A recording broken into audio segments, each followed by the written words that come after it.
Welcome back. We are on part 2 of the build series for the STI right here. We just installed my new NVIDIA catalyst downpipe, and today we're going to be installing the GrimmSpeed front mount intercooler. That's going to be a lot of fun. We already have a lot of stuff already removed on the car. That's going to make it a lot easier, just because on the previous video we did install the downpipe, which you're going to have to remove the factory OEM intercooler. So if you guys want to see how to remove that, make sure to check out the previous video. So to jump right into it, I'm going to give you guys a quick overview on how to remove the bumper. Don't be intimidated if it's your first time. It's actually really straightforward. There's 3 parts. So the part on top, there's going to be this weather stripping you're going to have to remove right here. 10mm bolt right there. There's going to be another pop clip. Second thing is, as we work our way around to the wheel well, this pop clip right here needs to go. So you're gonna have to press it in, and then this comes out. And that allows you to now pry this way. And then there's also gonna be these pop clips underneath here. I forgot to mention this clip right here and this clip right there. And I believe there's one more that should be holding it in. So it's gonna be those 3 areas. The front of the bumper, the second part is gonna be in the wheel wells, just that one pop clip on each side. And then it's gonna be the bottom lining right alongside the fog bezels. So I'm gonna get to work and let's get this installed.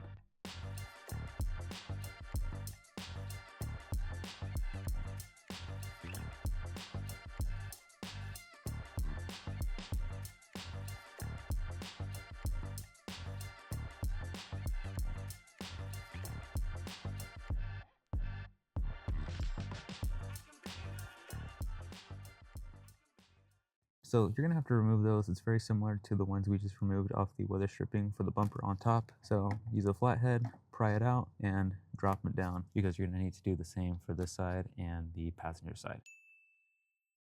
So there's another angle that attaches to the front of the bumper right there where the holes are, just drops down. So we're gonna do this on the other side, and then the bumper comes off. I'm on the passenger side now and wanted to show you guys, in case you guys have it. I have this bolt right here that needs to get removed for this splash guard to get dropped. I bought my car used, so I have things missing that shouldn't be, in case you guys have it, and I believe this whole thing should drop.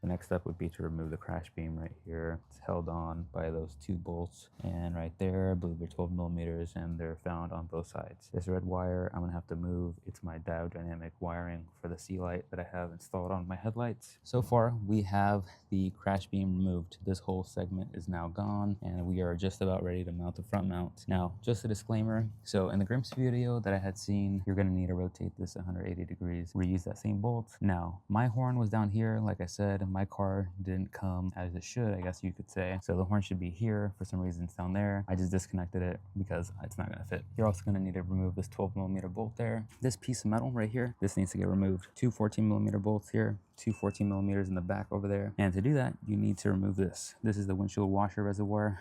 Some sensors right here, you need to disconnect one there, 10mm up there, 10mm right there, and we can start mounting the front mount.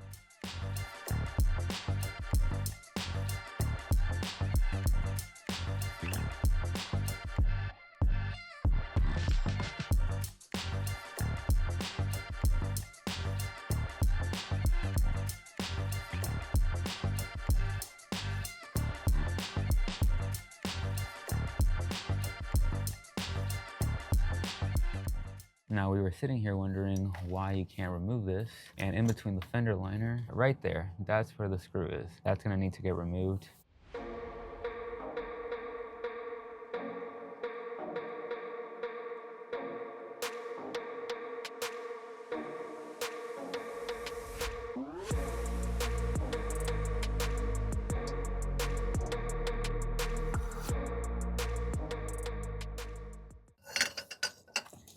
Can you hold it?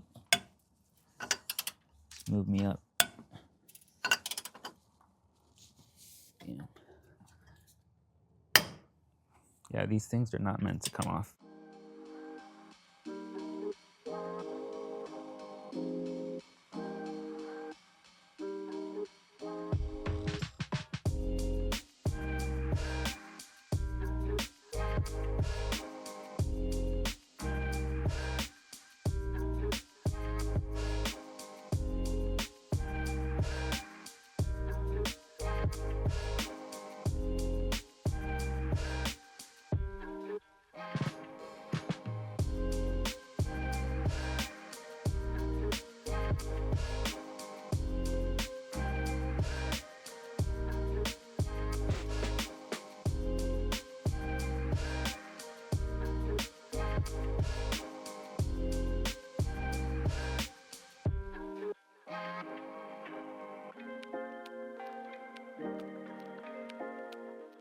Shortly after reinstalling the windshield washer reservoir, we installed the front mount intercooler and the new crash bar. We were able to reuse the 12mm bolts that were holding the OEM crash bar when installing the new GrimmSpeed crash bar. There are 3 brackets on the front mount intercooler that you're going to need to install. Since I bought mine used, I only had to mount my front mount intercooler. I had to cut a small portion of this plastic piece where the front mount sits. You have to do this in order for the front mount to sit correctly. I personally use a propane torch to heat up the plastic and use a box cutter. The front mount intercooler mounts in 3 locations: on the left side by the opening, in the middle near where one of your horns sit, and lastly on the right side by the opening. These are all 12mm bolts. I'm gonna go ahead and start working on this.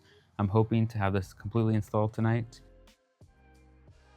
I installed most of the intercooler the day before since my car doesn't sit in the garage. I'll give you a quick walkthrough of how the piping is routed on the STI, starting at the throttle body for the intake manifold. So there's going to be a 90-degree coupler. This is going to be one of the few in the kits, I believe. It's very important that the coupler does not go over this lip for this spacer. You want it to sit right there, and all these are already tightened. Now, this next piece right here for this piping might look a little different. I have an AEM sensor right here welded in because, again, we're swapping to speed density, and you're going to need that, which is why I have the iWire kit. And we're going to be running an atmospheric blowout valve, which I will get into in another video. We're going to be replacing this bad boy. You follow this along. This coupler, it goes all the way down, shoots down this way, and then it goes back out this way. And this is right next to your windshield washer reservoir down here. Now that we're on the passenger side, let's go over that. So this is a 180-degree coupler, pretty much bends all the way like this. It's one of the only ones in the kit. And then the GrimmSpeed pipe goes here with the branding, follow it down. And this is the pipe I left that's pretty loose. So I left it loose for now because we're gonna be installing the intake still. I believe you reuse the factory hardware from the old intake, the OEM one, for this bracket. This piping goes down here and shoots out this way and to an elbow out there and goes into the intercooler. I do want to show you guys one last thing. When reinstalling my bumper onto the car, I was having issues with the driver's side charge pipe elbow that comes off the driver's side intercooler. It kept hitting a portion of the bumper and it wasn't letting me seat the bumper correctly. I called over to GrimmSpeed, but they weren't much help, seeing how they said they didn't run into fitment issues. I ended up cutting into the bumper, which helped, but then I couldn't fit the fog bezel. In hindsight, I feel like I've always run into fitment issues with the 15 to 17 bumper, as when I had the 18 to 21 bumper, I had more room behind the bezel. This isn't necessarily a bad thing. I really feel like I've generally had fitment issues with a lot of the front mount intercoolers, even the ETS kit I've had on my 2019 WRX. I did come up with a solution that I'll be showing on the next segment. I wanted to give you guys an update and give you guys a potential solution if you guys have a 15 to 17 bumper. We are running into fitment issues with my front bumper and this charge pipe right here. What we're going to do is we're going to take an angle grinder and we're going to trim this piece right here where the crash bar originally sat, and hopefully that will allow us to put the charge pipe further in away from the windshield washer reservoir, and that should fix our clearance issues.